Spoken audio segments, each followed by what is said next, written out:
नाही, मी नियमाचं पालन करतोय. मला बोलू द्या ना त्यांच्याशी. मला मी इथं 3 ते सकाळी 6 ते 1 आणि 3 ते 7 हा माझा हक्क आहे. मी काही आंदोलन करत नाही. नाही नाही, मला त्यांच्याशी बोलू द्या. परत परत मला म्हणते स्टंट केला, असं केलं. हा स्टंट फिंट काय नाही, स्टंट करायचं काही घेणं देणं नाही.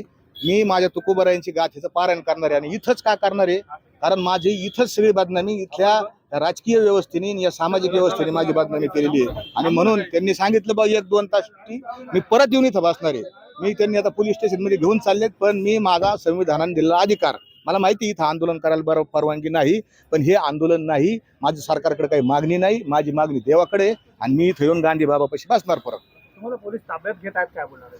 नाही, पोलीस काय म्हणले बा, तुम्हाला आम्ही नियम दाखवतो, काय सायटेशन केस तो दाखवतोय, आणि तुम्ही तिथं पोलीस चौकीला चला. आणि असं मग त्या शेवटी मी नियमाचं पालन करणारा माणूस आहे. मला काही नियमाच्या बाहेर जाऊन काही करायचं नाही. मी त्यांच्या बरोबर जाणार. त्यांनी जर मला सायटेशन नियम नाही दाखवले तर मी पुन्हा इथं येऊन बसणार. पोलीस स्टेशनमध्ये पण गाथा वाचल्या. अरे बिलकुल अखंड झेप करणार गाथा वाचणार. त्यांनी मला कोठडी जरी ठेवलं ना तरी चालेल. आणि मला तर असं वाटतं तीच सुरक्षित जागा माझ्यासाठी आहे का काय. इथं भगवान श्रीकृष्णाचा जन्म झाला, तीच जागा सुरक्षित आहे ना. ते गोळ्या घालणारे मला मारून टाकीत बाहेर रस्त्यावर.